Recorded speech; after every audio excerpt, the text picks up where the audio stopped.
Assalomu alaykum turdashlar. Darsimizning davomini so'zlab o'tsak, oldindan biz doiviy bilakni qo'zg'ataylik. Qo'zg'atgandan keyin oliy holatga kirdik. Endi maqatimiz so'zlamoqchi bo'lganimiz bekatdagi nodir temalarni chiqaramiz. O'xshashlar men ma'lum bayramlar qilib bir so'rovni chiqaray. Bu yerdan bilak modulini tanlab, bu yozma turiga tapa. Qaranglar. Endi yozma turi deganni ichidan yozma turi buni tagmaymiz. Masalan, nodir deb yozib qo'yay hozircha. Ma'lumotni qaragan bo'lsak, nodir tema degan birdan turgan shuni tanlaymiz. Qaranglar. Bu yerdagi barliq sahifalaridagi nodir temalarni tanlab qo'ydim. Endi bu yerda 3 dan tanlashtirib qata. Buning birisi javhar 1, javhar 2, javhar 3 deb bor. Demak, bu yerda bu nodir temalarni 3 turga ayirishga bo'ladi. Masalan, to'rdoshlar ko'rgan bo'lishi mumkin. Tavsiyalar bulaşan to'rda bundaq. Men mana masalan, birinchi ramkaga tavsiyalangan nodir temalar deb yozib qo'ydim. Ikkinchi ramkaga tavsiyalangan temalar deb yozib qo'ydim. Uchinchi temaga toplam darsliklar deb yozib qo'ydim. Men shu nodir temalarning o'zini shu 3 turga oldim. Endi bu 3 turga qanday araymiz? Endi to'rdoshlar masalan, mana men chuqum temalarni nodirlagan vaqtning o'zida shunday bilib nodirlaymiz. Munbarni ochdim. Men sinoq birini ko'rsatib o'tay. Masalan, mau alohida ekran qo'llash programmasi degan temani sinoq qilib o'tdim. Men hozir qaranglar. Temani ochgandan keyin ustirab qo'ygan bo'lsam, javharlash degan bir dona tur bor. Javharlash degan xatni bossanglar, bu temani nodirlash ko'zini ochildi. Qaranglar, nodirlash. Hozir nodirsizlash degan gap bu nodirlanmadi degan gap yoki tavsiya qilinmadi. Mana, men 3 dan tanlashtirib, bu 3 dan tanlashtirib dal bayan biz ko'rgan tanlashtirish shu. 1, 2, 3.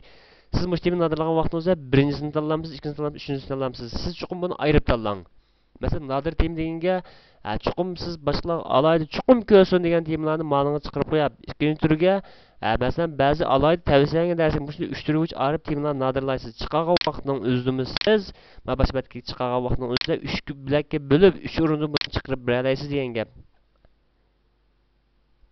Tushunishlik bo'ldimiki? Masalan, tavsiya tema, nodir tema, alohida tavsiya tema deb 3 bo'lgan bo'lsa, bu yerga menga nodir 1 deganni, menga nodir 2 deganni, menga nodir 3 ni xilab chiqara olasiz. Endi men undaq qilmayman, biroqlam chiqarmoqchi desangiz, masalan, men yana xohlagan chiqib qolib turay hozircha. Nodir tema deganni tanladim, qaranglar. Barliq sahifani tanlab qo'ydim. Ma o'rindan javhar 1, 2, 3. Demak, barliq javharlangan temalar degan gap hozir ma u. Hamma tanlab berdim. Miyana chiqimiz 200, miyana chiqimiz 30, miyancho 1. 30 dan tim ko'rsatib bergan gap, 1 minut bir qism yanglab tursa degan gap. Ammo o'rindan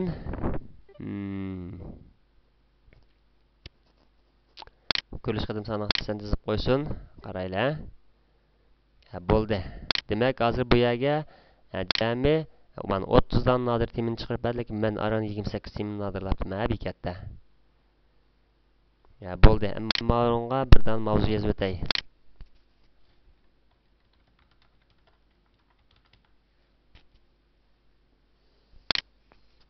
Saqlavatdim. Men buni ozroq bir shakl o'zgartirib tayyorlash degan bosdim, shakl deganni tanlab qo'ydim. Ma'lumdan shakl 3 ni ko'rib baqala.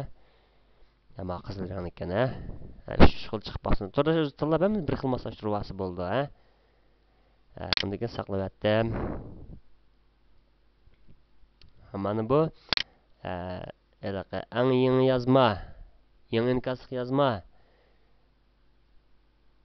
Bundan keyin nodir yozmalarni chiqarish usuli.